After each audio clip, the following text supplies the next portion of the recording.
The third issue brought to your attention was people believe property crimes aren't being investigated properly, allowing criminals to go unprosecuted, especially crimes of sexual assault and crimes against children. Regardless of Sheriff Barker's response to these issues, what will you do to protect the public from these crimes? Well, you said a mouthful there, so let's try to dissect that. Yeah. The property crimes, just going around talking to people, lawnmowers being stolen.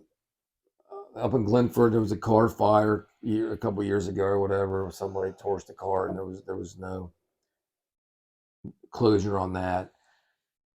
People were getting fed up with it. Are the reports being done, or is it just no investigation? What have you heard? Both. There's no response Wow. at all, or Okay. they're not coming out and taking the report, or they're taking the report and there's no follow up. The excuse is that we're busy. The big excuse is, well, we have to serve the courts, we have to serve papers, we got to run people back and forth to jail. I mean, we could spend hours. And then what you're saying is, in either case, you're not satisfying the public. Right. What's prioritizing it? Yeah. And manipulate your manpower, your staffing to be able to accommodate all of that. Mm-hmm. And that's your job. That's the job of the sheriff to do that. No matter how difficult it is, you still have to do it. Right. Right. So that's a complaint. How would you go about with the property crimes? Well, it's just coverage. Okay. Mm-hmm. The biggest deterrent to crime is high visibility. Is the perception that law enforcement's there, that they will prevent the crime because they are there and present and visible, or they will respond quick enough after the crime to apprehend the perpetrator. Right. Right. That is all about crime prevention. So knowing that, hey, if I go to Perry County and I want to goof off, Mm-hmm. I'm going to get busted. So don't go to Perry County. Right. But that's not the word on the street now. You know, the old joke is if you want to kill somebody, do it in Perry County. You know, you get away with murder there because, you know, the vast rural area, Mm-hmm. you know, they're talking about, or the lack of a follow-up investigation on it. This is a missing person. The person's gone. They're somewhere in Wayne National Forest or whatever, right? So, I mean, there's truth to that. Maybe not as much to you can get away with murder, but you can get away with selling dope, or you can get away with property crimes, mm-hmm. Or, you know, we talked a little bit about, you know, child abuse. So the property crime aspect is road coverage. Get your guys and gals out there to investigate quickly, because you're not going to stop everything. Somebody's going to break into a detached garage out on Township Road 123 at 2 o'clock in the morning and take a side-by-side perhaps. Now, mm-hmm. What are you going to do about it? Are you going to get your guys out there to investigate it, you know, to take the report, get all the information, train them properly on how to take that report, document it properly, the narrative, be concise, because that investigation might lead to the apprehension of the perpetrator, and now you have to put forth a packet to the prosecutor so that they can be convicted of it. Right. And bring closure to that case. That's huge. I mean, we have to train our people to start from the beginning, the process of responding to the call for service, to properly gathering information, to documenting that information, to putting it together so that it's compelling if you do make an arrest, that the prosecutors, your case is so compelling that they have no choice but to bring it forth if it's a felony to the grand jury for indictment, and then being able to be trained to testify at grand jury, mm-hmm. and then at a preliminary hearing, the difference between those two things. At a trial, all that's a skill set that's learned. Mm-hmm. Our people need to be trained on that.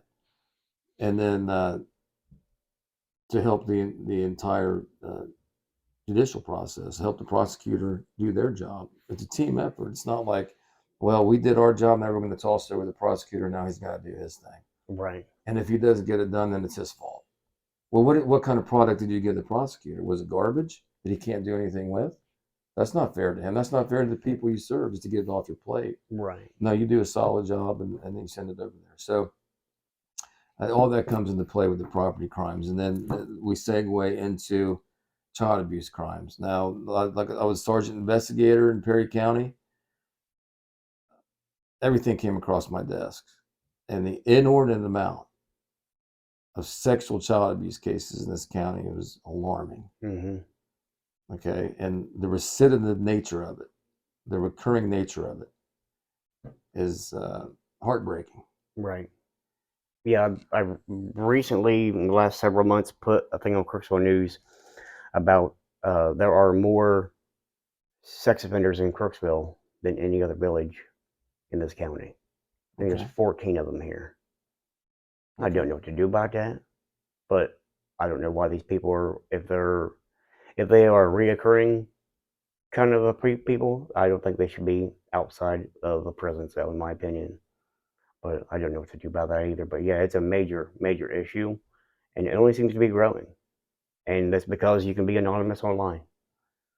So I think that's part of it as well. But not that you can solve people being anonymous online, but it's a wild west of modern times. It is. And the more so that I'm referring to is actually the perpetration of that sexual offense against the Mm-hmm. child.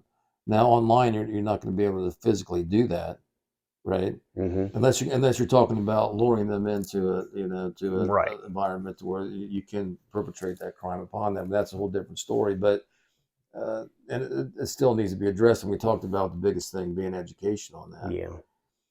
But there's bigger entities that, there's so many resources that the state provides. The uh, Internet Crimes Task Force out of Cleveland is a big uh, resource for that. And there's so many different tasks. Franklin County has one. There's so many task forces that do internet crime that you can work with if there's something. And we, even in Somerset, will get calls that from people saying, "I'll get this, that, and the other," and then you reach out to them. They have the resources to be able to track things, IP addresses, and things of that Right. nature. But what I'm referring to here in Perry County is just a generational child abuse perpetrated upon by known suspects, whether it be a grandfather, mom's boyfriend, Right. stepdad, whatever the case may be. Just case upon case upon case of those that there's been no adjudication for, and there's no closure for the victim. Now, I can talk in great length about that. Mm-hmm. I know we're pressed for time, but that, as you know, we talked about my experience in special victims. That's near and dear to my heart, and I know how to go about doing it. In Columbus, we had prosecutors that were dedicated to special victims. Mm-hmm. We had the luxury of that, just like, there's homicide. There's prosecutors that just do homicides, right? Right. That we specialize in that, much like the detectives do. Here we don't have that, but that doesn't mean you can't work. And I talked about detectives or deputies working with the prosecutors to take cases forward, even through the process of adjudication, at the trials and at grand jury. Mm-hmm. Work together. You don't just throw it on their plate and say have at it. And if they're not convicted, it's your fault. Right. Take ownership of your case at that point. Yeah. Especially when it's such a serious one. But nevertheless, it's something that if we have time to delve into, so maybe at some other time, or it'll come to light throughout the campaign. It's very troubling here, and it's something that an excuse can be given that the money that was allocated for a deputy to work at Perry County Children's Services was taken away, therefore the deputy was taken away. Well, Right. I don't care. I'm going to dedicate a deputy to a detective, train him well, myself, and from, outside resources, because investigatory procedures change over time. That's fluid as well. I mean, Right. there's things that, that they're using now that I'm sure I didn't use back in 2014. Oh, I'm sure. Yeah. Right. So train them the best they can to handle these delicate cases and investigate them. And then that segues into the cool cases, because the vast majority of the cool cases are your sexual abuse cases. Hmm. You got 25 years, right? The statute of limitations on those. Right. So let's dig into it. And to bring closure to this conversation, I guess I'll say that when I became sergeant investigator, one of the first things I did was went to Perry County Children's Services and talked to them on how can we streamline these child abuse cases that we're getting, because when they were coming in, they were just assigned to a deputy, and which had no training on how to properly do a child abuse investigation, and that's no fault of the deputy. Right. Right? They're trying to do the best they can with all the other cases that they have, all the other reports. Guys are down 25, 30 reports. Coming to work with that burden on your shoulders every day is a downer, believe me. Yeah. Okay?